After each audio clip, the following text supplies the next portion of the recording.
কৃষ্ণ, রাধে রাধে। আমরা শিবডাঙ্গিতে রওনা দিয়েছি। আমরা ভোলানাথের মাথায় জল ঢালতে যাচ্ছি। আমি, বাবা, মা সবাই মিলে ভোলানাথের মাথায় জল ঢালতে যাচ্ছি। আমরা এখন বর্তমানে রাধানগরে আছি। আমাদেরকে শিবডাঙ্গিতে নিয়ে যাওয়ার জন্য আমাদের বড় জেঠু আমাদেরকে সহযোগিতা করছে। দেখুন রাস্তাগুলো। আমাদের গাড়ি থামিয়ে দিয়েছে।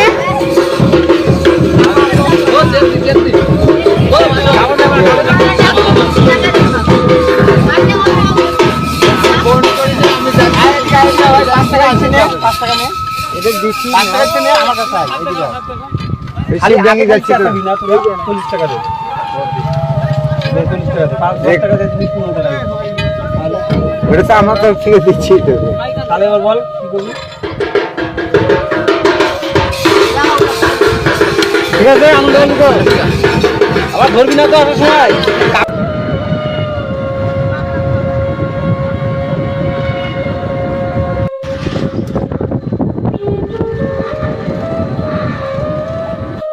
সামনে মনে হয় আবার আমাদের গাড়িটা থামিয়ে ন্যাংরা পিঠের জন্য টাকা নিবে।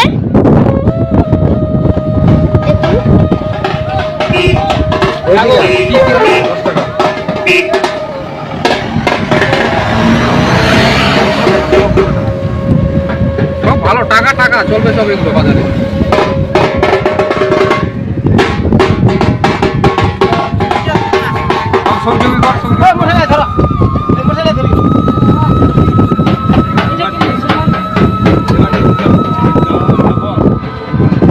এবার দিয়ে আমাদের ন্যাংরা পিঠের টাকা দুবার দেওয়া হলো। দেখুন আবার রওনা দিলাম আমরা শিবডাঙ্গিতে। দেখুন আমরা চেঁচড়া মোড়ে চলে এসেছি। দেখুন আমরা চলে এসেছি শিবডাঙ্গিতে।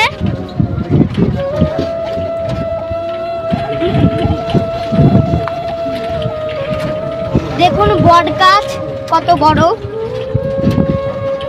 কত লোক বসে আছে। আমি শিবডাঙ্গিতে এসেছি বাবা ভোলানাথের কাছে।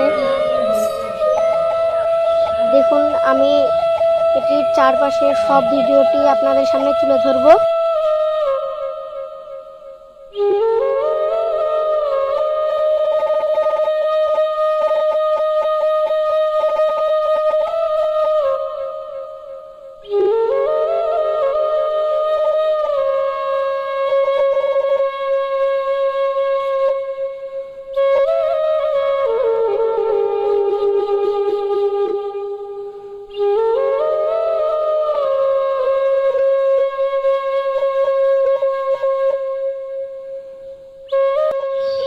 হয়তো সকাল 7টা থেকে 12টা অবধি কেউ করলো, আবার 12টা থেকে সন্ধ্যা অবধি, আবার সন্ধ্যার থেকে যারা ডিউটি করবে তারা রাত 10টা অবধি।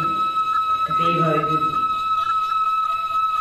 তাতে সারাদিন খাওয়া দাওয়ার আর 10টা থেকে শুরু হবে, রাত 10টা অবধি খাওয়া। শিব চতুর্দশী শিব চতুর্দশী সেটা হলো আসল। আর এই যে ভাদ্র পূর্ণিমা যেটা হচ্ছে, এটা কিন্তু মালদারা এসে ওই পূর্ণিমার দিন এসে রাত্রে ধ্যান ট্যান করতো। ধ্যান ট্যান করতো, করতে করতে তখন বাবা কি মহিমা জানি না, বাবা তখন কি ওরা ধ্যান ট্যান করতে করতে বাবা কি দেখাইছে তারা দেখেছি জানি না। তখন এসে বললো যে আমরা এখানে অনুষ্ঠান করবো।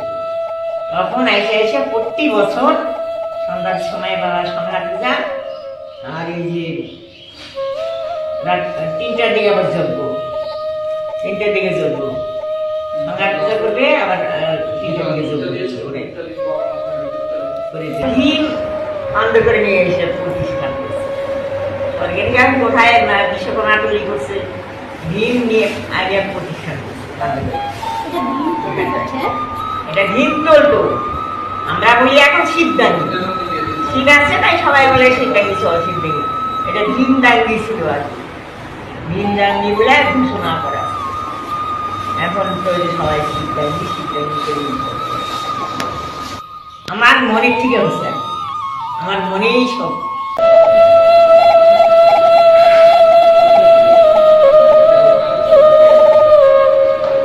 মাতা গণেশ, হনুমান, ভোলে বাবা, কালী, রাম লক্ষ্মণ সীতা, হনুমান, তেঁতুল মা মনসা,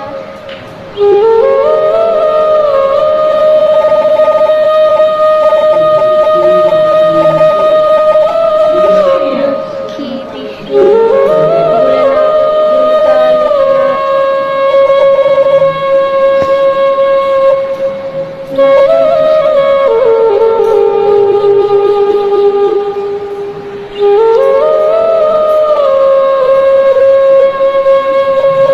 এখন দানপত্র